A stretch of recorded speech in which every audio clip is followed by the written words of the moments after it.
Buenas tardes a todas, a todos, a todes. Mi nombre es Cristina Carreras Lobo, soy coordinadora del área de igualdad de género y diversidad. Estamos en el segundo encuentro de la actividad del Mes del Orgullo, hablando orgullosamente de todo. Muchas gracias Martín, muchas gracias Carlos, muchas gracias Lautaro, y muchas gracias Laura nuevamente, coordinadora y moderadora de esta actividad. Le voy a pasar el mando, así ya arrancamos. Muchas gracias a todos y todas y todos por estar participando acá y vamos a darle comienzo a este gran encuentro. Gracias. Bueno, nuevamente gracias Cris. Acá nos encontramos en el segundo encuentro de este ciclo de charlas. Primero voy a presentar a los disertantes. Contamos hoy con Martín Testa. Él es abogado de la UBA, docente en la UBA y UCES, co-subdirector del equipo internacional de estudio e investigación sobre el abordaje sociojurídico, histórico y económico de los derechos de las personas LGBTIQ+, del Departamento de Ciencias Sociales. También contamos con Carlos Torres. Él es varón trans, docente, activista y militante por los derechos de la diversidad sexual. Y Lautaro Cruz, trans masculino, cofundador de Trans Argentines y secretario general de UCR Diversidad. Así que bienvenidos, muchísimas gracias por estar hoy. También gracias a todos, todas y todes que nos están acompañando. Y bueno, hoy vamos a estar hablando un poco de las políticas públicas en los avances legislativos y los próximos desafíos con los que contamos y necesitamos para el colectivo. Así que le cedo la palabra a Martín Testa, que va a estar comenzando. Hola, buenas tardes a todos, buenas tardes a todas, a todes. Es un placer poder compartir este momento, una alegría, con lo cual mi gran agradecimiento al área de igualdad, a Cristina Carreras Lobos, a Laura Moses y a todo el equipo que hace posible este encuentro, que ya ha tenido una primera participación precisamente la semana pasada, y entre la complejidad de las cuestiones, me parece interesante poder abordar las cuestiones de las políticas públicas en esta cuestión sumamente compleja y sumamente diversa que nos permite seguir haciendo camino y seguir avanzando día a día para la inclusión, para el respeto, para la dignidad, ¿sí? Y cuando uno trata de abordar las cuestiones de lo que llamamos el colectivo, este colectivo está precisamente caracterizado por su diversidad, por distintas identidades, por diferentes momentos, vivencias, y en este sentido uno tiene un agradecimiento enorme en esta lucha a quienes día a día están a favor de la ampliación de los derechos, tratando de ver cómo podemos articular, ¿sí? Políticas y medidas que cada vez sumen más dignidad. Y es sumamente quizás complejo pensar algo general, como en su momento fue la ley del matrimonio igualitario, con los avances que implicó, posicionándonos realmente de manera espectacular a nivel regional, a nivel internacional. Y tenemos también en cuenta los aportes a favor precisamente de ese sistema planetario, de esa idea y de esos aportes que significó en su momento, ¿sí?, la identidad de género, y contar lo importante que fue contar también en su momento con esta ley de identidad de género. Y por supuesto, la idea de los cupos es siempre, como todo cupo, viene a cumplir un rol. Me da la sensación de que el cupo justamente viene a tratar de sumar una libertad, viene a tratar de, sea en este sentido, los cupos históricos como los cupos más actuales, ¿sí? El cupo trans, como todo cupo, viene a sumar un aporte sumamente interesante, porque viene justamente a tratar de dar respuestas, a tratar de ampliar espacios, de sumar equidades, de sumar libertades. Me parece que la cuestión pasa por comprender, y es la idea que quiero traer hoy, que quiero aportar para sumar al debate, que es la idea de pensar las distintas identidades, pensar las políticas públicas en clave de derechos humanos y en clave de vulnerabilidad. Me parece que esta idea de vulnerabilidad, ¿sí?, con todo lo que suman las teorías a favor de la ética del cuidado y del grupo vulnerable, me parece que pueden, ¿sí?, de manera dinámica, aportar muchísimo. Y cuando sumo la idea de vulnerabilidad, la sumo desde todo lo que nos puede aportar, lo rico que suma la vulnerabilidad, ¿sí? Ahora que es como una palabra que está cada vez más en la agenda pública también, la idea de vulnerabilidad. Porque cuando hablamos de vulnerabilidad, hablamos de grupos vulnerables, ¿sí? Sin hablar de mayorías o de minorías, que también tiene sus complejidades, las mayorías y las minorías al respecto. Y me parece que acá realmente una facultad que está comprometida con el pluralismo desde sus orígenes, que no es solo una pluralidad de historia, es sumamente importante e interesante que se sume al debate, que aporte justamente a cómo podemos lograr mejores políticas públicas. Me da la sensación de que si sumamos más orgullo, si sumamos justamente estas ideas de vulnerabilidad, si sumamos todos los aportes positivos de la diversidad, me parece que vamos en buen sentido. Y cuando hablo de sumar orgullo, cuando hablo de sumar diversidad, y cuando hablo que no es otra cosa que sumar igualdad y libertad, me da la sensación de que por el lado de la vulnerabilidad tenemos muchísimo camino para seguir transitando, como me gusta decir a mí, derecho por navegar, ¿sí?, por recorrer, y equidades por sumar. Y de a poco, en materia de políticas públicas, se ha ampliado la brecha, por así decirlo, y las problemáticas de la diversidad y del colectivo cada vez están más en agenda, cada vez están más visibles, lo cual es sumamente positivo. Tiene que ver también con esta cuestión de visibilidad. Aunque que estén más visibles, no necesariamente quiere decir que contemos con más soluciones, al contrario, hay muchísimas cuestiones para trabajar en materias de dignidad, en materias de respeto, en materia de salud, ¿sí? Me parece que tenemos un montón para seguir aportando. Y también aunque es una idea sumamente a debate, y es una idea que me parece que podemos justamente también tener en cuenta, cuando se van hablando de las diversidades y cada vez vamos sumando nuevas identidades, también hay que empezar a contemplar la situación de los animales. Y es una situación sumamente polémica, es una situación sumamente compleja, pero también hay que animarse al debate de...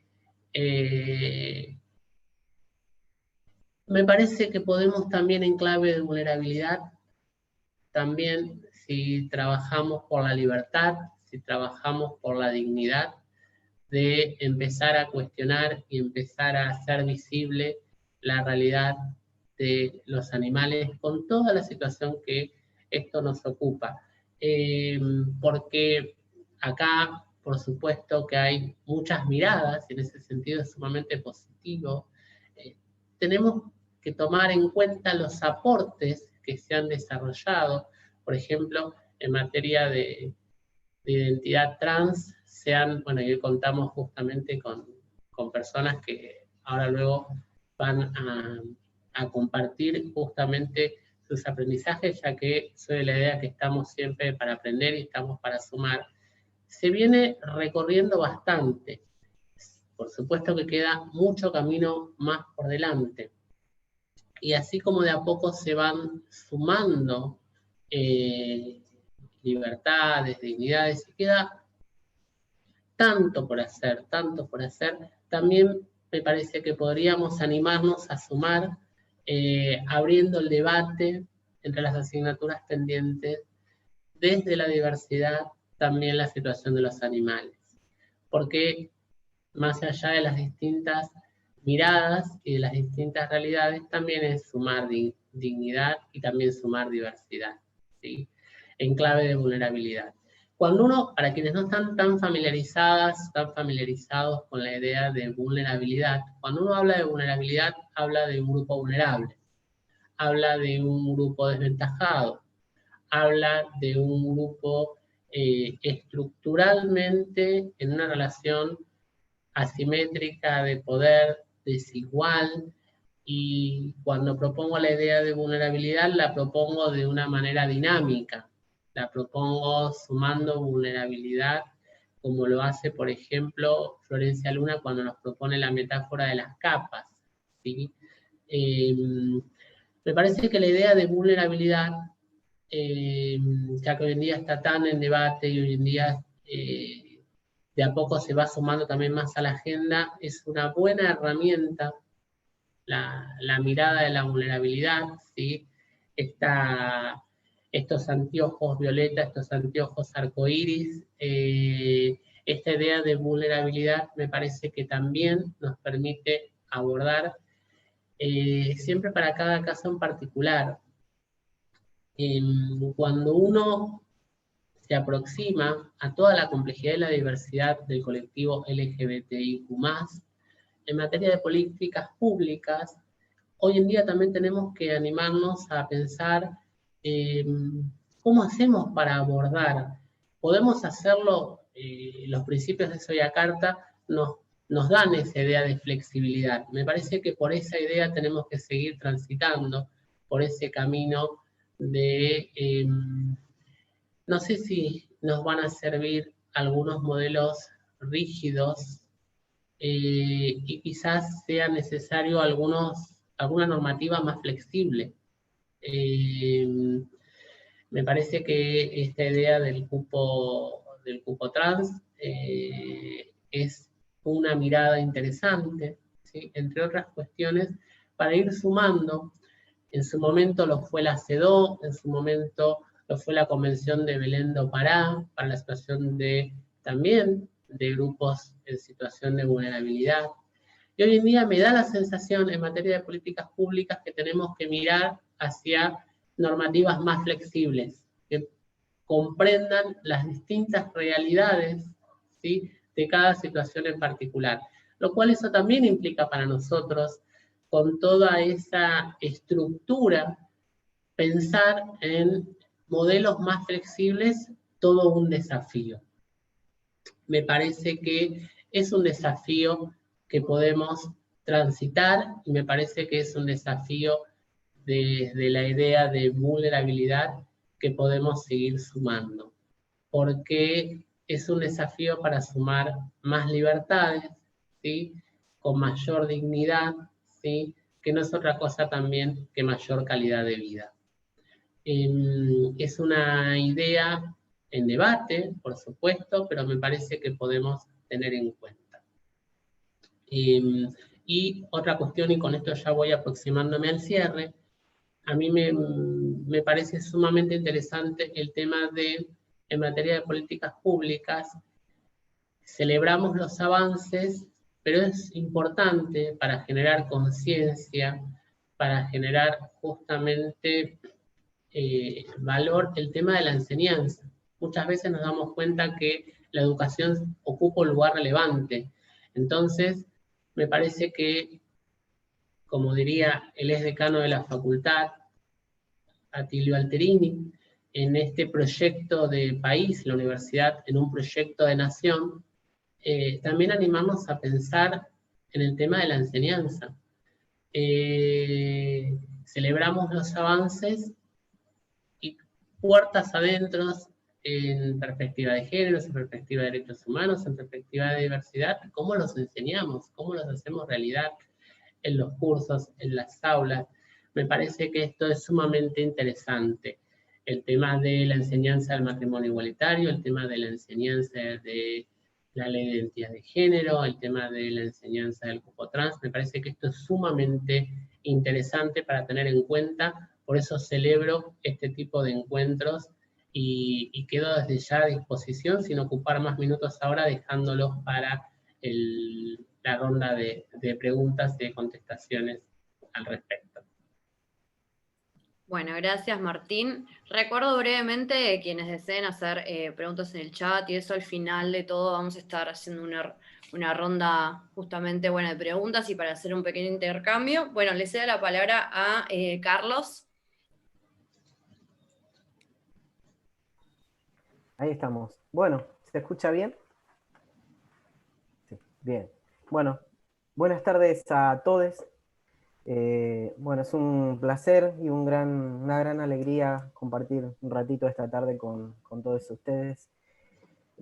Justamente de lo que recién estaba hablando el compañero que habló anteriormente, me quedé con esto de la palabra vulnerabilidad como para poder enganchar en relación al tema que a mí me toca abordar, que tiene que ver con los avances legislativos a lo largo un poco de la historia de la lucha LGBTIQ+. La idea justamente de vulnerabilidad nos remite a pensar entonces en un colectivo, ¿sí? Desde mi punto de vista, no ya minoritario, como antes se decía, se pensaba, un colectivo, digamos, que está atravesado por un montón de necesidades como el resto de las personas. Y en este sentido, para poder lograr todos estos avances, todas estas conquistas a lo largo del tiempo, hubo que poner el cuerpo, y poner el cuerpo en la calle, poner el cuerpo en la escuela, marchar junto a muchos compañeros que hoy ya no están, y que, bueno, fue parte, digamos, de los logros que hoy tenemos, de las conquistas que hemos logrado.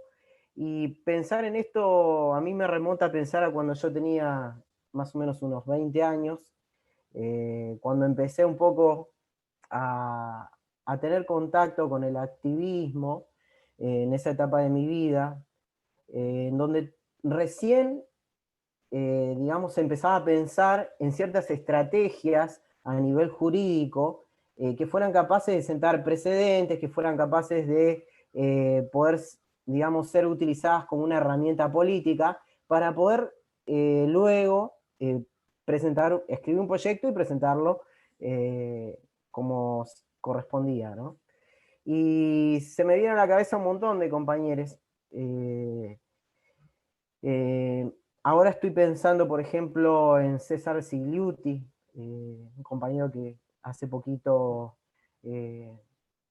ha partido al Eterno, al Arco Iris, y recordaba un poco que desde el año 2002 comienza de alguna manera este recuento, cuando se presenta de alguna manera el proyecto de la CHA, de la Comunidad Homosexual Argentina, el proyecto de la Unión Civil.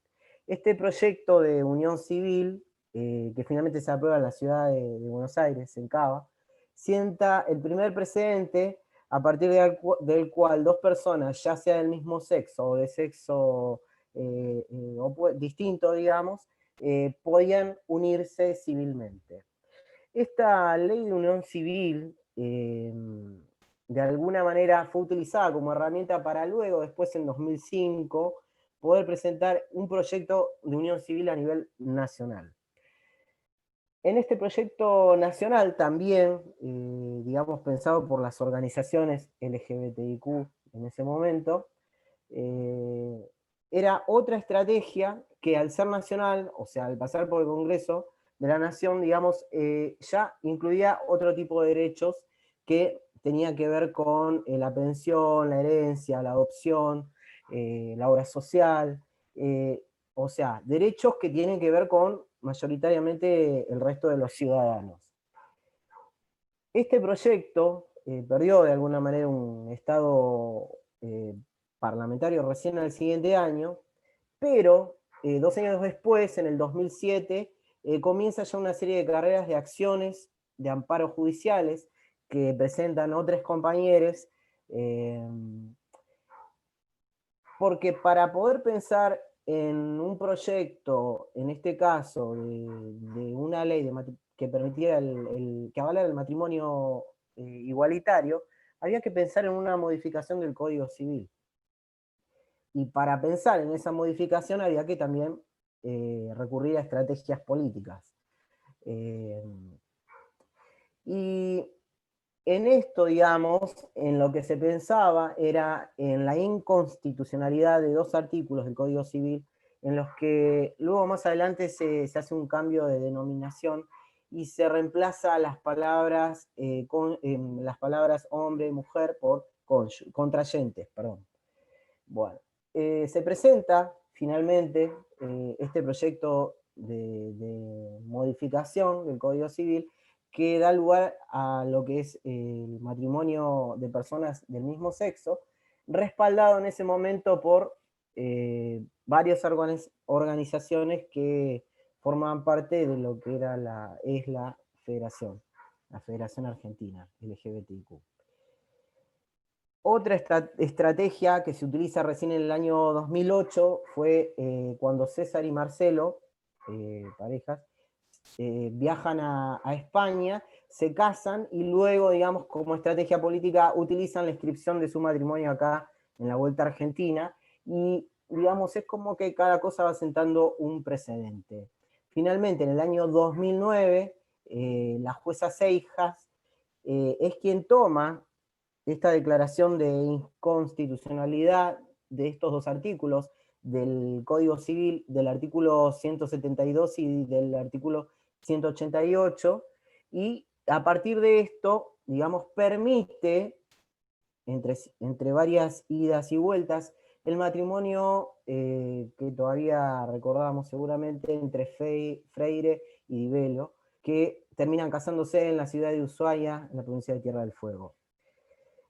Recién en el año 2010, pensemos que ya con el terreno más preparado, suceden aproximadamente unos amparos que se llevan adelante, unas cuestiones judiciales para poder lograr la autorización de 10 matrimonios, y la jueza Liberatori en ese momento es quien permite, digamos, el primer matrimonio ya en Cava, en la ciudad de Buenos Aires. A lo cual comienza a aparecer la facción de la iglesia, el cardenal Bergoglio, Papa Francisco hoy, es quien se opone, obviamente, realiza la apelación del fallo del Liberatori, junto con una corporación de abogados católicos también, y de alguna manera intentando hacer caer este fallo, pero bueno, no lo logran, declarando que esto era una guerra de parte de la comunidad LGBT hacia Dios, defendiendo de alguna manera el prototipo de familia, ¿sí? Que nunca existió, pero bueno, ideal, ¿no? Como siempre. Ahora, a esto, en 2010 se produce el matrimonio de las primeras parejas de lesbianas, de Norma Castillo y de Ramón Arévalo, Cachita, amiga entrañable, que falleció ya, las cuales convivieron 30 años juntas, y bueno, a los 67 años tuvieron la posibilidad de casarse y de sentar precedente con su matrimonio.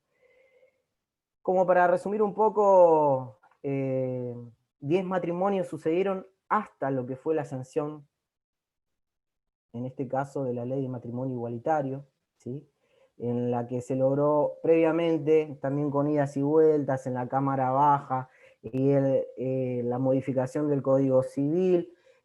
Hubo toda una situación política, esto quería también hablar un poco, porque más allá de nosotros, del activismo y de todo lo que se necesita para lograr las transformaciones, hubo también una coyuntura política que permitió y fue permeable, y también llegó por las políticas de inclusión y por estas políticas que nos permitieron no solo casarnos, sino portar un documento con el nombre y el género que sentimos.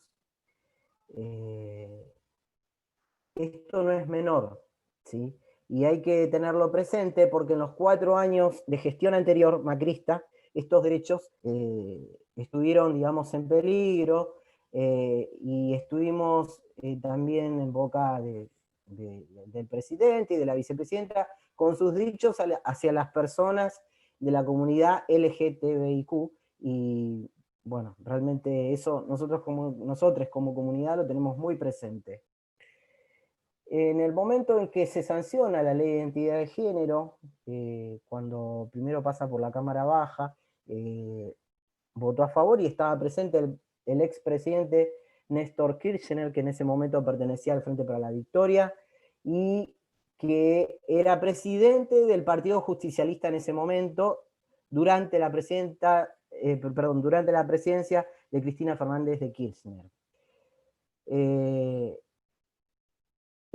Esto fue realmente un momento inolvidable para nuestras vidas, la vigilia que se vivió en la Plaza de Congreso, frente al Congreso esa noche, fue algo muy fuerte, que recordarlo la verdad que me emociona mucho, y me hace recordar a muchos compañeros que hoy no están y que lucharon también por todas estas cuestiones. Finalmente se aprueba esta ley, ¿sí? Y bueno, esto fue el 15 de julio, con 33 votos a favor, 27 votos en contra y 3 abstenciones. Y por suerte que en ese momento hubo como una especie de estrategia política en que casualmente Cristina, digamos, de alguna manera colaboró tratando de ausentar con una excusa de viaje a 3, digamos, que iban a votar en contra. Y que, bueno, era el peligro de la no definición. Así que por eso digo, ¿no?, que hubo una coyuntura de acompañamiento que tiene que ver hoy también con nuestro presente en ese momento político.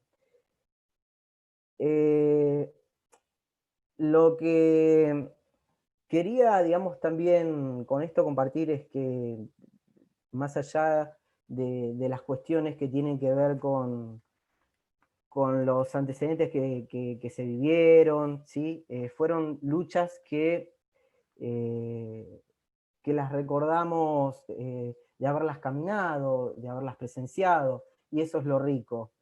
Lo que venía después era el tema de la ley de identidad de género, como un derecho fundamental, como un derecho, digamos, con el que todas las personas nacen, pero no todas tienen acceso, ¿no? Digo, el derecho de ser, ¿no? Es un derecho natural, pero no en todos los países ocurre esto. Así pasó con el tema de lo de la ley del matrimonio igualitario, que nos ubicó como país en un lugar, digamos, de vanguardia.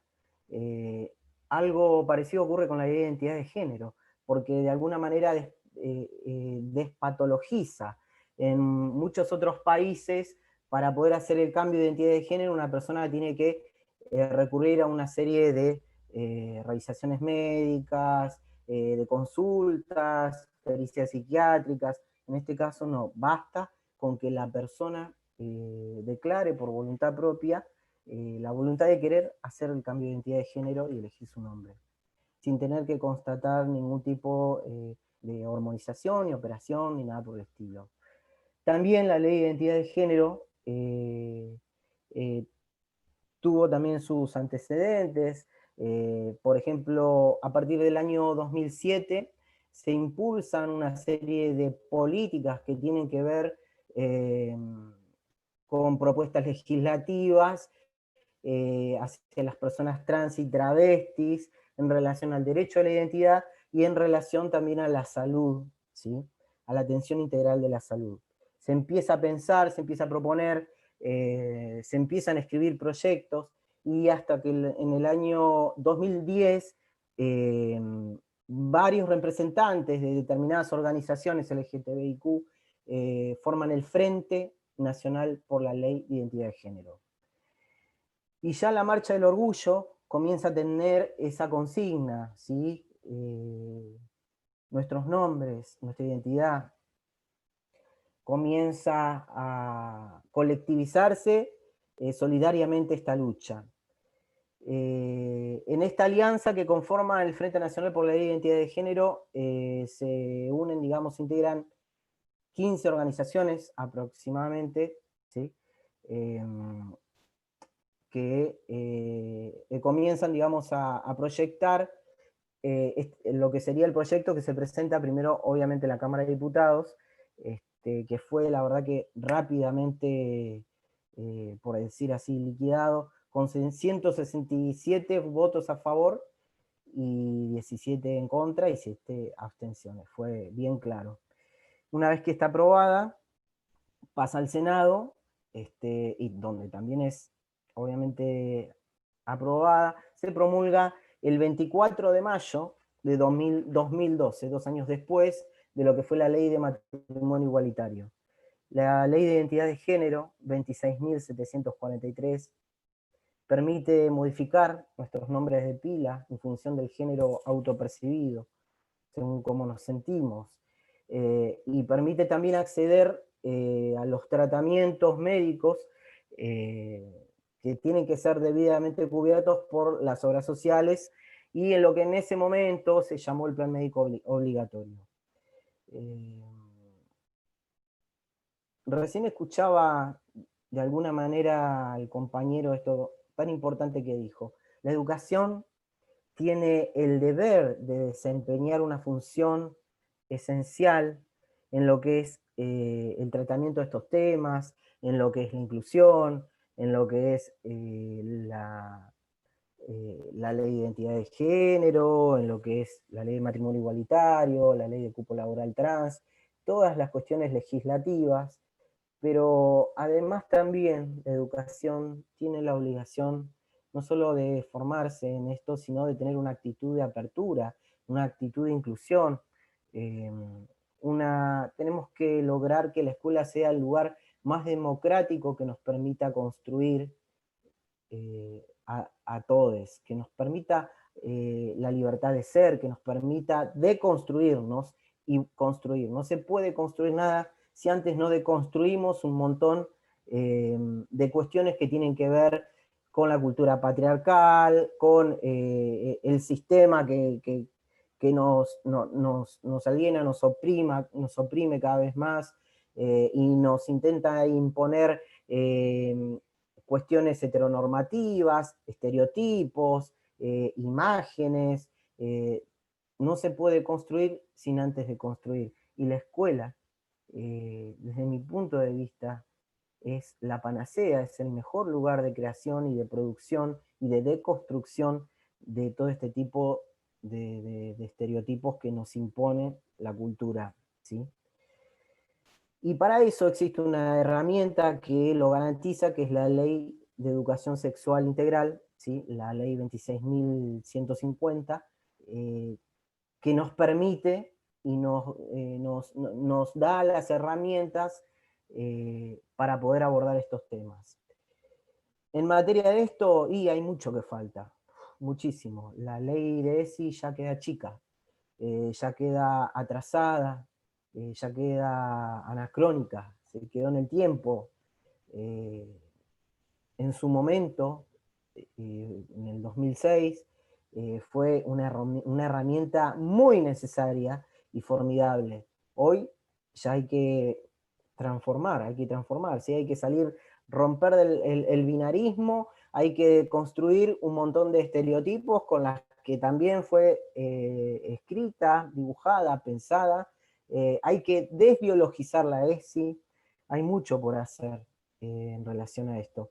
Pero el camino ya empezó.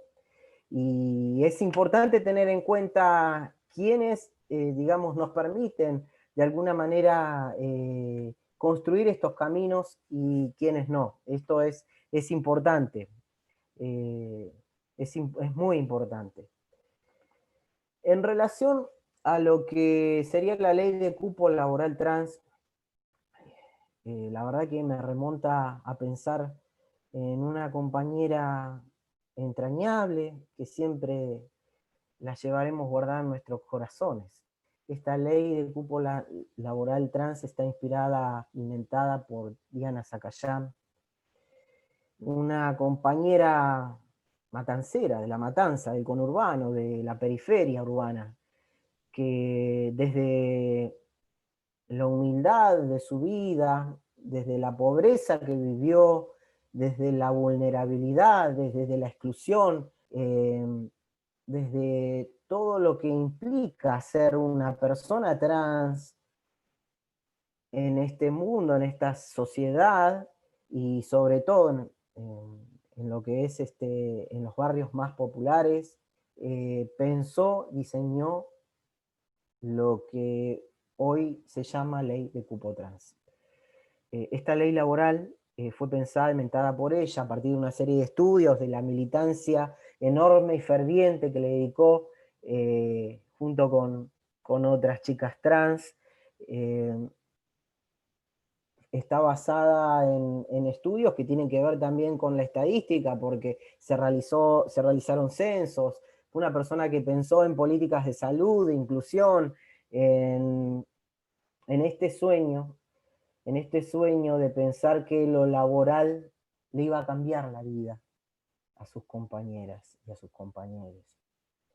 Y pensando en ese sueño de cambiarle la vida a muchos, diseñó esta ley, que fue la ley, el proyecto de ley que primero se presenta, que fue la ley Diana Zacayán, 14.783, en la provincia de Buenos Aires. Esta ley establece que el 1% de los cupos laborales serán destinados a personas trans y travestis, ¿sí? Pero aunque esta ley fue sancionada, nunca se reglamentó por el Ejecutivo durante el cargo de gobernadora de María Eugenia Vidal. Lo que sí se comenzó a lograr, la compañera Karina Nazábal, secretaria de Políticas de Niñez y de Género, publicó en 2018 un informe donde mostró que algunos municipios sí implementaban esta ley, y esto nos da cuenta de que aunque la ley no esté reglamentada, sí puede llevarse a cabo. Nada impide que pueda llevarse a cabo. Y la inspiración de esto, digamos, fue ver también la enorme desocupación y la precariedad de la población trans, ¿sí? Para esto debemos tener en cuenta que la falta, digamos, de trabajo digno de las personas trans es parte de una violencia que es estructural. Y que la misma ley de identidad de género, que de alguna manera nos invita y digamos, promueve a ser personas libres en el desarrollo y demás. Para poder ser libre en el desarrollo, uno tiene que tener un amparo, un ámbito laboral, si no es imposible. Entonces, de alguna manera, la no reglamentación de esta ley está incumpliendo, desde mi punto de vista, la ley de identidad de género. Sería como una gran contradicción. Estos estudios que Diana Sakayam, digamos, realiza en ese momento dan cuenta de que el 80% de las personas travestis trans no cuentan con un trabajo formal, se dedican a la prostitución, ¿sí? Más del 75% no termina el secundario, y el 85% suele ser víctima de la violencia institucional, de la violencia policial, ¿sí? Y esto da cuenta, digamos, de que la esperanza de vida de una persona trans es de 35 años, por lo cual considero que, como muchos otros, soy un sobreviviente también de esta sociedad. Las personas trans, después de esa edad, después de los 35 años, ya nos consideramos sobrevivientes de la sociedad. Yo siempre digo, en mi caso, tuve mucha suerte en la vida, porque a mí la escuela siempre me salvó la vida. Y es por eso que reivindico la importancia del tránsito por la escuela, del trabajo como docente. Siempre tuve la gran suerte en la vida de recurrir a la escuela en los momentos, digamos, más complicados, más difíciles, y fue el único lugar donde encontré las herramientas para poder sobrevivir. ¿No? Así que considero que es un lugar fundamental para nuestras niñeces. Finalmente, bueno, esta ley de cupo laboral trans que se discute, se debate en el Congreso de la Nación, fue sancionada a modo de decreto por nuestro actual presidente, Alberto Fernández, en el decreto 721/2020, en el que finalmente, digamos, sale promulgada. Fue una gran sorpresa ese 3 de septiembre, cuando 2 días después del fallecimiento de César Sigluti, compañero siempre presente, bueno, nos enteramos de que fue promulgada. Esta ley se adelantó un poco a todos estos proyectos, ¿sí? A todos estos pensamientos, y consolidó este gran sueño, en este caso de Diana Sakayam. ¿Por qué nombro tanto a Diana? Porque considero que es, como muchos otros, como lo fue también Luana Berkins y demás, pero Diana particularmente militó la calle. Fue discriminada mismo por el colectivo LGBTIQ, por ser pobre, por ser mujer trans, y siempre pensó en la dignidad de las personas trans. Siempre pensó en la dignidad de las personas travestis, pensó en que eran merecedoras igual que el resto de las personas de poder acceder al derecho a la salud, a la educación, a la vivienda digna, al trabajo, ¿sí? Personas que son absolutamente, o que somos absolutamente estigmatizados en la vida por la criminalización, por la patologización. Recordemos que dentro de lo que en la sociedad existen muchas maneras de normalizar, y la discriminación es una manera o intento de querer normalizar. Y eso está presente en todos los ámbitos de la sociedad, mismo en la escuela. Por lo tanto, hay mucho que trabajar por esto. Y un poco ya para cerrar, digamos, pensando un poco en esto de lo que es el derecho natural, digamos, ¿no? Del derecho de ser, siempre debemos luchar porque, como bien dije hace rato, falta mucho todavía, falta muchísimo. Para que nos demos una idea, los avances y las conquistas legislativas van mucho más rápido que las transformaciones de la sociedad. La sociedad todavía no está preparada para llevar a cabo esto. La ley la obliga a hacerlo, pero en eso también tenemos que trabajar, en la transformación, en la batalla cultural que tenemos que dar para poder garantizar realmente una igualdad real de derechos, y no que sea una palabra linda escrita en la igualdad o escrita en el himno o en la Constitución Nacional. Debemos hacer carne, ¿sí?, todo esto. Y debemos, detrás de cada ley, debemos poner el cuerpo, debemos militar mucho, debemos mostrar, debemos caminar la calle, debemos hablar con la gente, debemos transformar el mundo.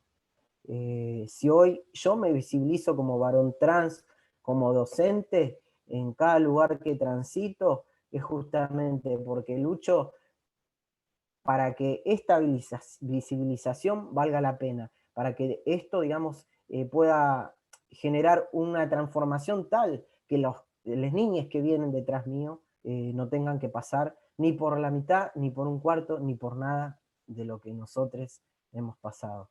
Muchas gracias por este espacio y bueno, ahora no sé cómo seguimos. Muchísimas gracias, Carlos, por compartir tu experiencia y bueno, contar la trayectoria y la historia un poco en cuanto a cómo se fue dando las conquistas desde el colectivo trans y travesti. Ahora le cedemos la palabra a Lauti, así que te escuchamos. Buenas, ¿cómo están? Bueno, mi nombre es Lautaro Lucas Cruz, mis pronombres son masculinos. Quiero invitar a todos un poco para despertarles a que se presenten acá en el chat. Yo les voy a leer y quiero también que todos empecemos a utilizar esto para poder presentarnos y hablar un poco del lenguaje no sexista, del lenguaje inclusivo, poder presentarnos con nuestros pronombres y bueno, así poder visibilizar a todas las identidades. Bueno, un poco de mi recorrido en este último tiempo en pandemia ha sido visibilizar y acompañar las nuevas iniciativas parlamentarias, legislativas que se han presentado, como ese proyecto de ley integral trans. Es un proyecto que no, digamos que agrupa todo el tipo de, digamos, de vulneraciones que hay para la población trans y travesti, que mencionaba Carlos, que mencionaba Martín. Y este proyecto superador también habla sobre el acceso laboral para personas trans y también habla de la promoción del empleo para las personas trans, porque si bien, bueno, ahora hace unos meses ha salido lo que es el decreto presidencial que nombró Carlos, se queda un poco en que es una medida paliativa, ¿no? Es una medida paliativa, dado el contexto, dado que bueno, es una urgencia que necesita la población trans y travesti para poder superar la expectativa de vida de 35 o 40 años. Yo soy de la generación que sé que la voy a superar. Y tengo amigas que también sé que la van a superar porque han trabajado para poder ser sobrevivientes. Por ejemplo, mi madre es una persona trans, Lara, y yo me acerqué a la población trans, sobre todo a las feminidades, de su mano, y me enseñaba a que lo que más necesitamos nosotros es ser escuchados en ese momento, tipo 2017, y que nos preguntaran cómo nos sentíamos y qué es lo que queríamos. Porque nadie le había preguntado a una mujer trans en un contexto de trabajo sexual o prostitución cuál era su sueño. Me acuerdo que una vez me crucé a Pía, que era una compañera en Córdoba, me crucé a Pía y le pregunté, che, loca, ¿cuál es tu sueño? ¿Qué es lo que querés ser cuando seas grande? Porque en ese momento Pía tenía 22 años. Y ella decía, yo ya estoy grande a los 22 años. Y le digo, no, pero ¿cuál es tu sueño? Y me decía, quiero ser enfermera, quiero estudiar enfermería. Pero no había terminado ni el secundario Pía, porque, bueno, por todo lo que comentaron. Y acompañamos a Pía a terminar el secundario junto con el Ministerio de Educación de la provincia de Córdoba, con todo un equipo de trabajadoras sociales, psicólogos, docentes, que se metían en la materia y poder escucharnos, y todo el tiempo era una reunión todos los meses para poder acompañar a esta inclusión socioeducativa a 12 personas trans que no habían podido terminar el secundario, desde jóvenes que tenían 19 años hasta personas mayores de 43, que era tipo, es todo bonito encontrar una persona trans mayor de 40 años. Y hemos trabajado ese tipo de inclusión laboral hasta 2018, 2017, 2018, que, bueno, yo inicio lo que es Trans Argentines, que es una organización en donde acompañamos y asesoramos a infancias y adolescencias trans. Nuestra mirada hacia la población trans, el acompañamiento siempre es positivo, porque trabajar con infancias, que las infancias son el presente, no son el futuro, son hoy. Son las adolescencias y las juventudes son quienes nos están marcando el camino a los adultos.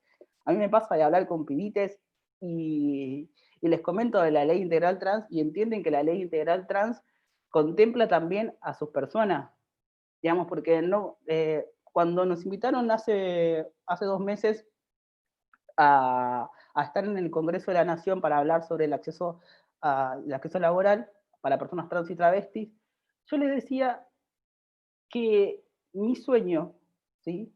Mi sueño es que se pueda, que más personas trans puedan ingresar a las universidades y que no tengan que decidir entre estudiar o trabajar, porque esto también es una realidad de todos los jóvenes, que tenés que decidir, bueno, termino el secundario y encima de tener que iniciar una transición social, tengo que iniciar una transición de vida en cuanto a, che, tengo que estudiar y trabajar y encima mi transición, que no sé si voy a poder ingresar a una obra social para poder tener cubiertas mis hormonas, para poder, bueno, el tiempo de espera en los hospitales, para realizar una intervención quirúrgica. Y ese era nuestro sueño, ese es nuestro sueño, que muchas personas trans puedan ingresar a las universidades, que puedan tener una vida sociocultural acompañada, que puedan también cumplir sus sueños. De nuevo, vamos a eso. El cupo laboral trans ha sido una gran lucha que hemos tenido. Me acuerdo que días antes de que saliera el decreto estábamos hablando con Ornella Infante y bueno, con todo su equipo. Y cuando Orne me dice la posibilidad de este decreto, yo la verdad que decía, me largo a llorar ahora, porque lo que significaba para nosotros era que, bueno, que ya el presidente entendía la urgencia de la población trans y ahora íbamos a ir por una ley integral trans, entendiendo que la ley integral trans habla primero del acceso a una vida digna, a todos los derechos que muchas de las personas que no sean trans nacen, ¿sí? Del acceso y la garantía de poder permanecer en los espacios educativos, y también de la formación para los docentes, para las personas que acompañan a las niñas y a los adolescentes trans, y también un plan de becas para que puedan seguir sus estudios, porque bueno, porque también sucede que hay familias que no pueden acompañar, dado la pandemia, por ejemplo, el tema de los estudios, porque no tienen una computadora, porque no tienen wifi, porque no tienen la accesibilidad educativa. Entonces, nosotros por eso decidimos acompañar el proyecto de ley integral trans, y también pensando en que, bueno, en que si queremos que la expectativa de vida de las personas trans sea mayor a 35 o 40 años, che, nada, contemplen a las infancias y adolescencias, y este proyecto es quien contempla a las infancias y a las adolescencias trans.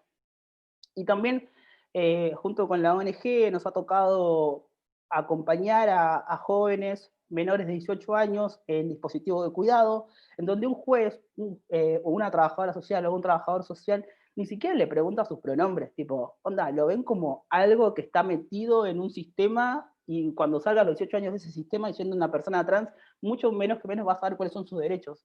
Entonces nosotros, junto con otras asociaciones que trabajan en estos dispositivos de cuidado, dijimos, ¿por qué no les damos una capacitación primero a las instituciones y luego a los fiscales, porque algunos están con situaciones de alguna judicialización, y empezamos a ver tipo todos estos dolores, porque estamos como acostumbrados a escuchar ciertos dolores, pero debajo de esos dolores hay un montón, tipo es como un iceberg, ¿no? Que siempre se habla del iceberg de la violencia de género, y a la población trans vos abrís un poco más y encontrás que hay un montón de cosas aún que resolver y que no están resueltas porque estás acostumbrada a escuchar cierto relato de una persona trans, pero nunca escuchaste que hay una persona trans que vive en el campo, que está siendo explotado porque tiene una vida rural, ¿sí? O que está en un dispositivo de cuidado del Estado, o que existen niñas que no pueden acceder a sus tratamientos hormonales, o ni siquiera pueden acceder a un médico o a un pediatra porque tiene que hacerse alguna vacuna, digamos. Estas son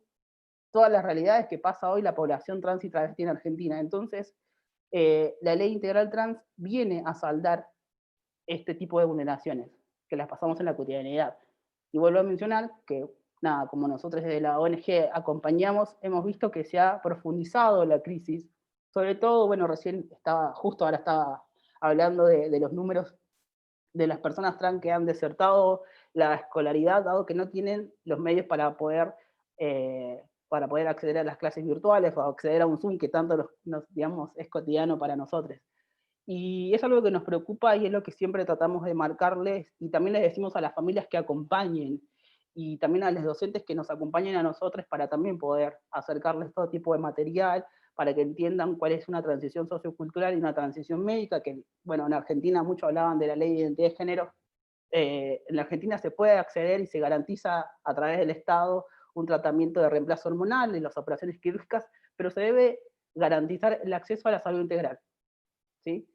Muchas veces estos dispositivos que se llaman consultorios inclusivos, consultorios mal llamados amigables, porque yo no necesito que un médico sea mi amigo, sino necesito que sea un profesional y que me respete, son el primer contacto de muchas personas trans con el Estado. Entonces tienen que estar preparadas para poder decir, bien, acá podés encontrar un trabajador, una trabajadora social, acá podemos decir, che, a tal lugar puedes ir para un abogado o una abogada en el caso de que seas una persona menor de 18 años. Y por eso me parecía interesante poder estar acá y contarles que su rol, cuando se gradúen, para muchos de los pibites que nosotros, por ejemplo, de Trans Argentinos acompañamos, va a ser un aliado o una aliada estratégica para poder realizar su primer contacto con el Estado y poder decir, che, tengo mi DNI, porque sí o sí se necesita el acompañamiento de un abogado o una abogada para poder realizar el cambio registral en el caso de las personas menores de 18 años. Y eso también es algo que se vuelve a trabajar en la ley de identidad, perdón, la ley integral trans, porque la ley de identidad de género se sancionó en 2012 después de la actualización del Código Civil de la Nación. Entonces no contempla que las personas trans menores de 18 años puedan acceder a un cambio registral sin el acompañamiento de un abogado o una abogada y sin, bueno, el acompañamiento también de sus tutores. Y es a donde también estamos peleando para poder actualizar la ley de identidad de género, que más o menos se cumple, ¿sí? Porque siempre pensamos que, bueno, nada, los adultos sí, con la mera decisión van al registro civil y realizan el cambio registral, pero la verdad que el proceso de que un adulto pueda realizar su rectificación no deja de ser un momento decisivo para su vida. Imagínense para una infancia o una adolescencia trans. Es el momento de apertura para el resto de su vida, para su colegio, para la escuela, para la universidad, para el trabajo, para visibilizarse si lo decide. Y bueno, nosotros pensamos en todas estas aristas. Yo principalmente soy un privilegiado, fui acompañado por mi familia, soy acompañado por grandes amigues, algunos están acá, y es allí a donde apuntamos con este proyecto de ley, que se vea a la persona de manera integral. Bueno, también hay un artículo, son más de 60 artículos, ahora les puedo compartir el proyecto de ley, donde habla de una reparación histórica. Y estos días estuve trabajando en lo que sería una moratoria para personas trans, ya que más que una reparación histórica, hay personas trans mayores de 40 años que nunca han tenido la oportunidad o el acceso a un derecho como es el trabajo, dado que, bueno, que han estado en situación de prostitución o de trabajo sexual o por diferentes razones han estado fuera del sistema. Y bueno, poder ingresar a estas personas trans, así como fue en su momento la moratoria para amas de casa, y que personas trans puedan ingresar y contar con una obra social, como es PAMI, y poder así acceder a las diferentes prestaciones y ser titulares de un derecho, es allí a donde apuntamos y donde nosotros, como también parte del Estado, en mi caso ser un trabajador estatal, tenemos que contemplar. Y si bien la ley integral habla de una pensión de reparación histórica, muchas personas van a quedar por fuera de esto, porque en mi caso tengo amigas que son mayores de 40 años, 42 años tienen, y no podrían acceder a esa pensión porque no son sobrevivientes o nunca han estado presos, porque bueno, porque han hecho la transición de grande, dado que antes no se podía hacer. Y bueno, entonces se toma todo este tipo de situaciones para poder así elaborar un proyecto superador, en mi caso desde donde estoy, poder decir que una persona trans pueda hacer pueda acceder a una jubilación, también sería un gran logro histórico y siempre pensando en la ampliación de derechos. Lo mismo pasó durante la gestión anterior, cuando hubo faltantes de hormonas, porque el Estado debe garantizar el acceso a los insumos, que son 7 insumos, hubo una etapa de faltantes de hormonas por la compra, dólar, nada que desconozcan, me imagino yo.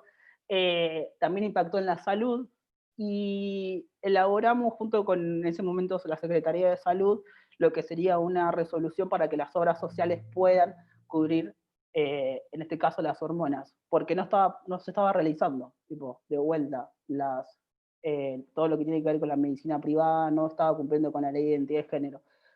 Y dado eso, realizamos una resolución y también, bueno, lo volvimos a contemplar en el proyecto de ley integral trans, porque vamos conociendo todos los problemas que va teniendo la población trans, tanto los adultos como las juventudes y las infancias trans. Y por lo menos tratamos de trabajar en la realidad, con también, bueno, pensar en políticas sustentables, en algo que se pueda efectivizar ya, en algo que pueda acceder toda persona trans en cualquier parte del país, o una persona trans migrante, y es eso en lo que siempre hay que pensar. Porque bueno, también, nada, es como que siempre se piensa en la persona trans que viene a vivir a Buenos Aires o Cava, pero tenemos a infancias y adolescentes trans que tienen que venir a atender de Salta a la Ciudad Autónoma de Buenos Aires porque no tienen un médico que quiera atenderlos allá. Y es terrible pensar esto, pero siempre vamos a estar pensando en que no, en que las infancias tienen que atenderse en la provincia donde nacieron, ¿verdad? Porque tipo, es una infancia que se visibiliza, pero deben haber 10, 20, 30. Y bueno, por eso, nada, vuelvo a remarcar que pensar en una persona trans de manera integral es el camino más acertado. Estaba leyendo un poco sus comentarios. ¿Qué tal? Cristian, Paula, José, ¿cómo están? Muy bien, que José puso sus pronombres. Bueno, y un poco para terminar y luego ir a la parte de las preguntas, quiero comentarles que ahora voy a compartir el proyecto, y que todo tipo de medida paliativa es acertada para este momento, pero siempre hay que ir por más, hay que ir por todo, no hay que quedarnos en la comodidad. Siempre hay que hacer ruido, ustedes, igual que yo, somos jóvenes y tenemos que romper todas las barreras y cambiar y revolucionar esta sociedad. Buenísimo, muchísimas gracias, Lauti. Yo amo como habla Lauti porque siempre transmite como un mensaje, la verdad que como de esperanza y de convicción, ¿no? Y ese enfoque me gusta muchísimo a mí, lo comparto sobre todo.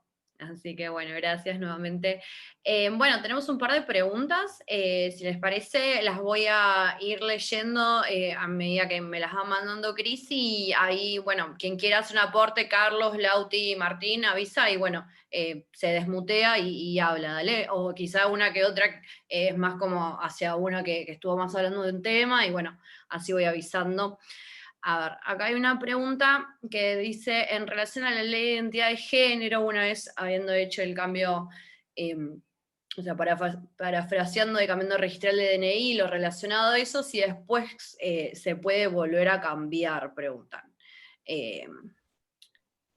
Quien quiera Sí. desmutearse. Estaba leyendo hace rato esa pregunta. Sí, tengo entendido que sí, pero hay que recurrir como a una especie de... hay que ir a la justicia. Ya, digamos, es un poquito más comprometida la cosa, porque no es como que uno va a ir a cambiarse el nombre cada vez que quiere, ¿no? O sea, porque sí, digo, sino tiene que ver un poco con eso. Eso es lo que había leído, porque había por ahí, digamos, casos, hace un par de años atrás, en donde ocurría esto. Y por otro lado, hay un antecedente en el año 2018 en Mendoza, una persona que de alguna manera tomó un artículo de la identidad de género, en donde expresaba que, como expresa justamente que se puede identificar con el género que se autopercibe como no binaria. Entonces, bueno, no tiene una denominación ni masculina ni femenina. Y eso sentó un precedente basándose en la letra escrita de la Ley de Identidad de Género. Y eso es fenomenal. Me parece a mí fenomenal. Porque estamos hablando de romper con las estructuras binarias, estamos hablando de que existen tantos géneros como personas existen en el mundo, ¿no? Y eso es realmente la diversidad.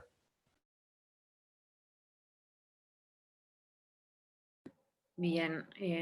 ¿Puedo agregar Lauti. algo?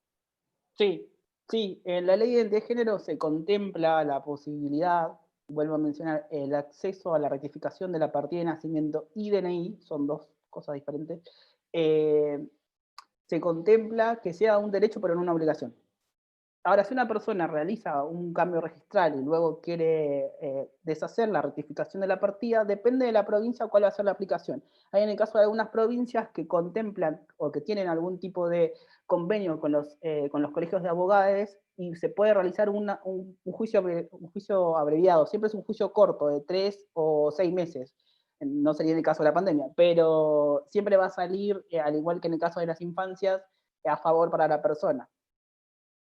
Pero depende cómo siempre cómo la provincia ha realizado la rectificación de la partida de nacimiento, y en el caso de que provincias que tienen un tomo nuevo, pero no se reemplaza el tomo original de la persona. Y hay provincias como la Ciudad Autónoma de Buenos Aires sí hacen bien la rectificación, sí reemplazan el tomo de la persona. Perfecto.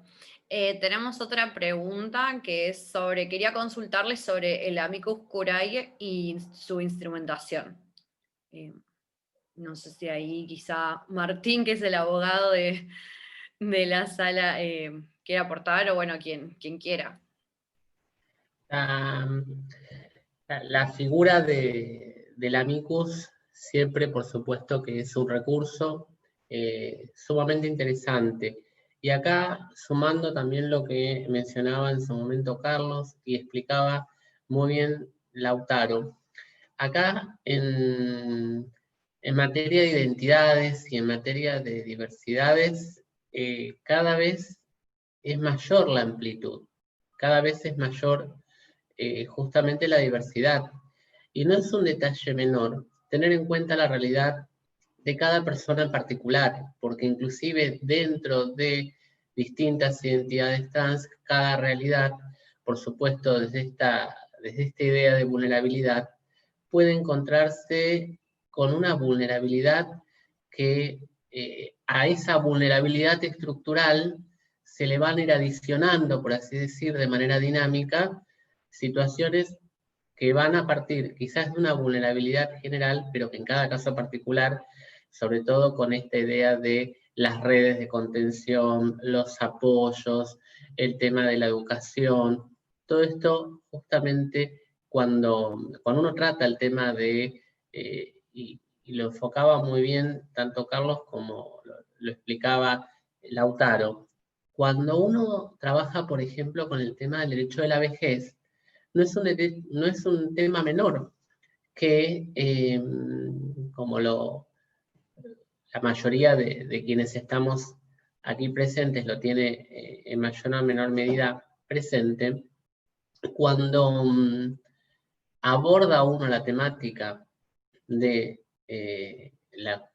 lo que tiene que ver con el derecho de la vejez, nos corremos, no estamos pensando ya en los 60 años, en los 65 años, y empiezan las figuras de las personas sobrevivientes, las personas, y esto en modo alguno puede ser, y algo que señalaba muy bien Lautaro, un impedimento o el día de mañana ser algún obstáculo, porque tiene que ver con las realidades y tiene que ver con una cuestión de posibilidades, de oportunidades.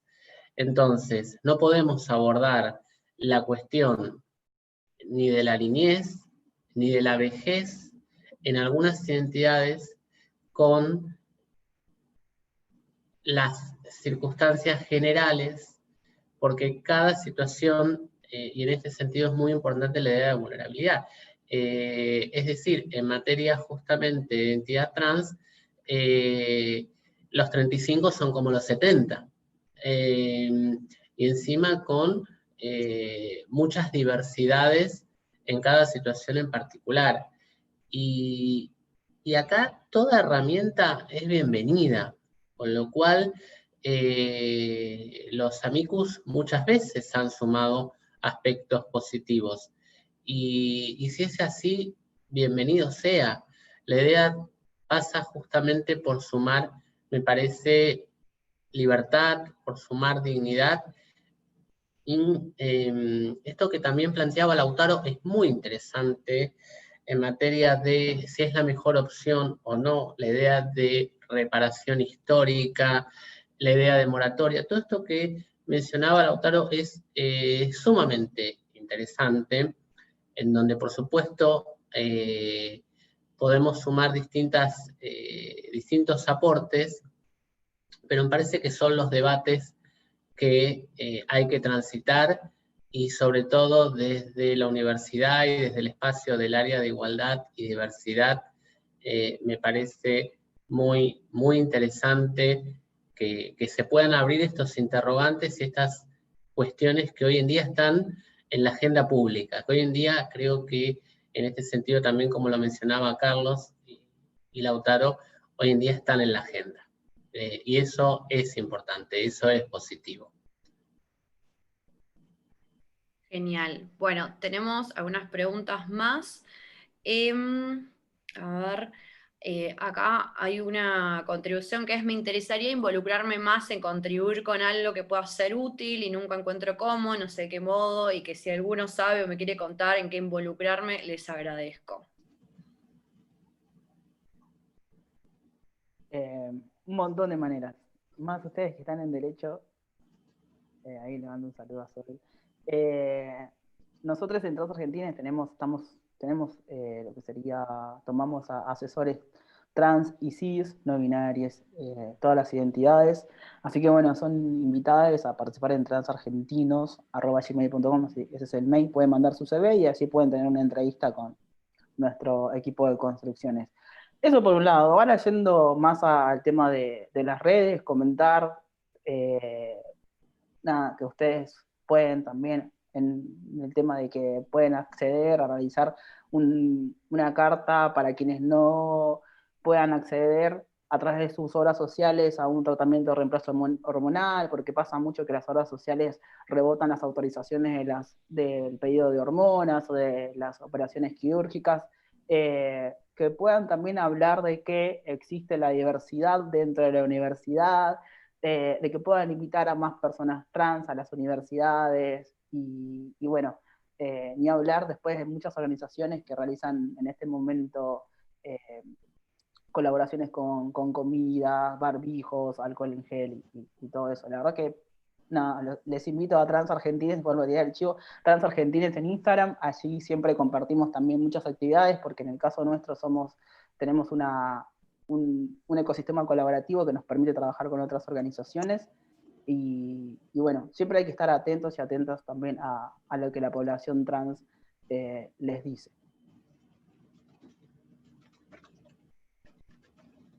Bueno, después tengo una más que quizá podría ser para Carlos, por ser docente. Con la aprobación de la Ley de Educación Sexual Integral, ¿qué se puede hacer con las instituciones escolares que no crean materias sobre la educación sexual integral? Esa es la pregunta. Bien, por empezar, la ley de educación sexual integral, por ser ley, la institución educativa, no importa cuál fuere, privada o pública, tiene la obligación de tratarla. Y todos los docentes, no hay una materia especial, sino que está planteada de un modo para que sea transversal a todas las materias. O sea que es un enfoque, la ESI, la Ley de Educación Sexual Integral, es una mirada antropológica, filosófica de la vida. No hay una materia específicamente, no es que la tiene que tratar la profesora de biología. Eso nos pasaba antes, cuando pensábamos bueno, todavía existe un poco esto de pensar la ESI desde un modo biologicista, sino que hay que pensarlo desde los derechos humanos, desde la esencia de la persona, desde la necesidad de ser que cada persona, que cada niña tiene en el mundo. Eso es la ESI. No abarca la sexualidad, sino va mucho más allá de lo que implica la cuestión sexual. Va hacia lo que es la esencia de la persona. Por eso cuando hablamos de identidad de género, hablamos de derechos que son esenciales, naturales del ser humano. Todos tenemos identidades de género. Nada más que quienes rompemos con los estereotipos impuestos por la cultura, nos ven como que somos diferentes, pero en realidad todos tenemos identidades de género y está bueno que empecemos a romper con todas esas miradas estereotípicas que nos limitan y nos hacen la cabeza muy chata en lo que es la escuela. Tienen que exigir, hay que preguntar, hay que indagar, porque es ley desde el año 2006. ¿No? Bien. Hay otra pregunta que es, ¿cuáles son los principales desafíos para que se apruebe la ley integral trans de la que hablaba Lauti? Llegar a un consenso. Eso es y también yo milito, hago el activismo inteligente. Cuando se acerca alguno de los jóvenes y me dice, quiero ser activista, quiero ser como vos, yo digo, no seas como yo. Sé vos, hacé tu camino. Yo no hay que dejar también de tener este lugar paternalista o hacerle pagar el piso a los jóvenes. Le digo, nada, decime a dónde querés llegar vos y yo, nada, te doy la mano y vamos. Y bueno, eso, creo que hay que visibilizar, no creo, totalmente hay que visibilizar este proyecto de ley integral trans. Siempre hay que actualizar y modificar. Yo el proyecto de ley integral trans lo conozco desde 2014, que lo presentamos en la legislatura de Córdoba, y hemos tocado casi 18 veces ese proyecto, dado que cada vez encontramos más cosas para trabajar. Y lo mismo, tipo, siempre es abordar todas las miradas y hablar de que existe un proyecto de ley integral trans que lo vamos a presentar hasta que se apruebe. Y no sé si voy a decirle hacer una campaña o algo. Para mí podemos hacer algo mejor, que es esto, hablar con todas las personas, con todos los géneros y decirles, existe esta posibilidad que es mucho más amplia, que nos abraza a todos, que nos acompaña, y es una de las necesidades urgentes, porque habla primero de una vida digna y el acceso a la justicia, a la seguridad social, a una jubilación, a la salud. Lo esencial es hablar y seguir proponiendo que esté en la agenda política y social, en las dos agendas.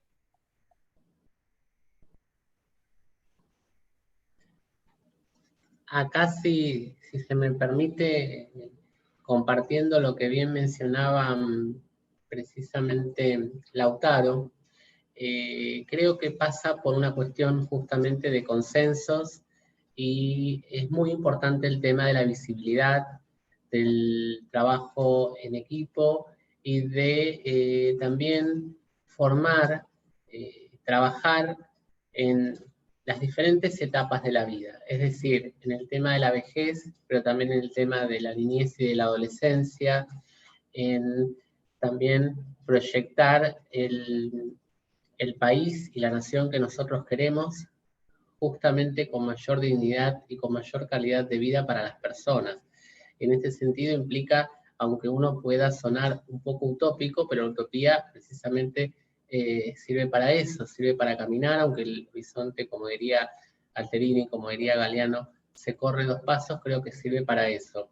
Y también resalto esto que mencionaba Lautaro, de acompañar y de también animarnos a formar a los futuros dirigentes, a los futuros líderes, y en ese sentido también de abrir puertas, de generar oportunidades. Por eso me parece sumamente interesante, importante y positivo el trabajo que viene llevando adelante Cristina desde este área de igualdad y diversidad, para justamente también permitir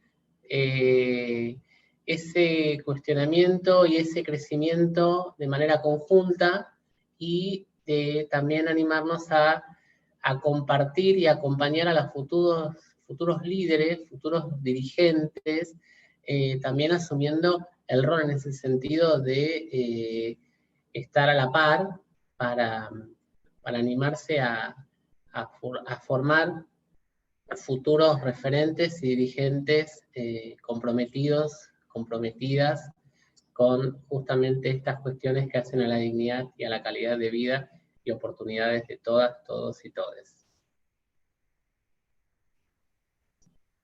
Carlos, si querés agregar algo más.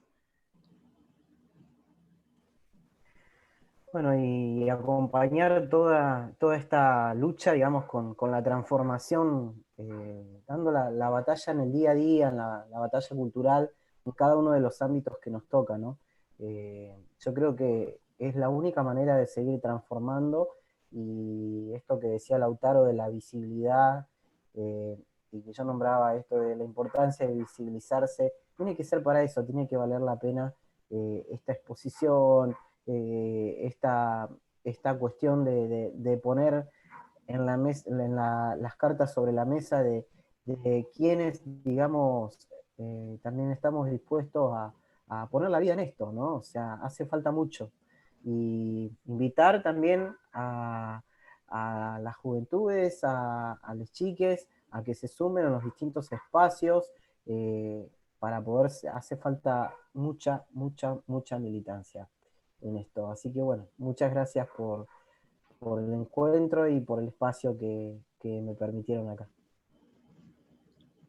Bueno, a modo de ya ir cerrando, una breve reflexión, creo que escuchándolos a los tres me quedo como con ciertas palabras nuevamente que repetía mucho y que creo que todas van de la mano. Se hablaba de los diferentes tipos de vulnerabilidad que hace que justamente tengamos estas políticas, ¿no? Para poder asegurar, digamos, los derechos humanos justamente de todos, todas y todes, sin importar, sin distinciones.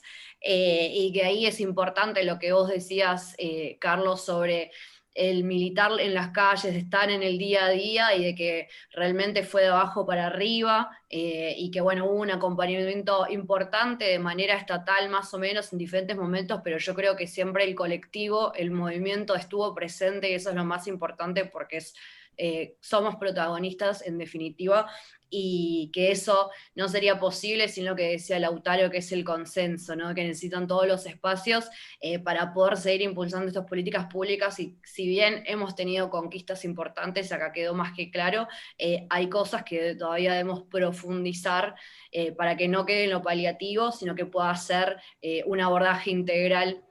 Así que me quedo con eso, y como bien decía también Lauti, de que cada uno, una y une puede aportar de diferentes maneras desde su individualidad, desde su pluralidad, pero aportando a esto que es una construcción colectiva, ¿no? Así que bueno, nada más que agradecer nuevamente a los tres y también a Cris, así que bueno, ya te cedo nuevamente la palabra. Bueno, gracias Lau. Muchas gracias Carlos, muchas gracias Martín, muchas gracias Lautaro, gracias Lau nuevamente. Los invitamos para el miércoles que viene, que es el tercer y último encuentro. Lo que vamos a estar hablando es de criminalización y estigmatización del colectivo LGBTIQ+, crímenes de odio y una mirada hacia el futuro. Qué es lo que falta, qué es lo que puede hacer cada uno desde su espacio. Va a estar Andrea Rivas, Esteban Paulón y Lucas Roda, así que los esperamos. Muchísimas gracias nuevamente a todos por haber participado, y obviamente a los expositores, un placer escucharlos, un placer contar con este espacio, gracias por su lucha, por su militancia y obviamente por contar qué es lo que han hecho. Gracias Lau, nos vemos el miércoles que viene. Muchas gracias a todos, todas y todes. Adiós. Gracias. Muchas gracias.